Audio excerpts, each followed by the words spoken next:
तर ज्यांना परत यायचंय त्यांनी यावं, ठाकरेंचं मन मोठं आहे असं आदित्य ठाकरे यांनी म्हटलंय। बंडखोर खासदारांवरील प्रश्नावर आदित्य ठाकरे यांनी हे उत्तर दिलंय। जे कोणी पक्षाच्या विरोधात जातील त्यांच्यावर कारवाई होईल असंही आदित्य ठाकरे यांनी म्हटलंय। तळ्यात मळ्यात असू दे पण डुंबायचं की नाही हे ओमराजेंवर असल्याचं आदित्य ठाकरे यांनी म्हटलंय।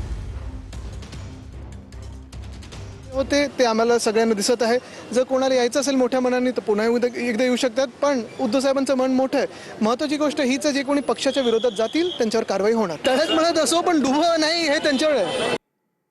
एक महत्त्वाची घडामोड, ओमराजे आज धाराशिवमध्ये गोवर्धनवाडीत शिवसैनिकांशी संवाद साधणार आहेत। ओमराजे शिवसैनिकांची मतं जाणून घेणार आहेत। मतदारसंघात चर्चा करून निर्णय घेतला जाणार आहे असं ओमराजे यांच्याकडून आधीच स्पष्ट करण्यात आलेलं आहे। तर धाराशिवच्या गोवर्धनवाडीत शिवसैनिकांची आज महत्त्वाची बैठक पार पडणार आहे।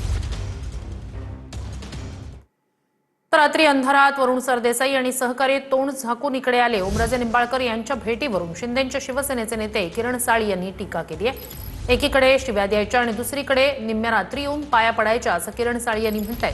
ठाकरेंच्या सेनेचे आमदार कैलास पाटील आणि वरुण सरदेसाई यांनी ओमराजेंच्या मंथरणीसाठी घेतलेल्या भेटीवर किरण साळी यांनी टीका केली आहे।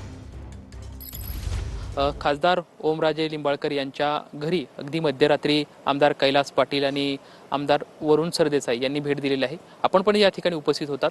नक्की काय चर्चा झाली आणि या अनुषंगाने काय गोष्टी समोर आल्या? बघा ना, रात्रीच्या अंधारामध्ये गाड्या बदलून, कपडे बदलून, तोंड झाकून वरुण सरदेसाई त्यांच्याबरोबरचे सहकारी इथं आले। एकीकडे खासदारांना त्यांच्या विश्वप्रवक्ते संजय राऊत गद्दार, खोके, अश्लील घाणेरडे अशा शिव्या देतात आणि दुसरीकडं वरुण सरदेसाई आणि त्यांची बाकीचे सहकारी अंधाऱ्या रात्री गुपचूप भेटून त्यांच्या पाया पडायला येतात।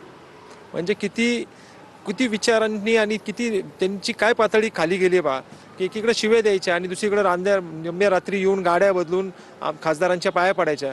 कॅमेरामॅन सुशांत राऊत सोबत लक्ष्मण जाधव, ट्यून इन मराठी, पुणे।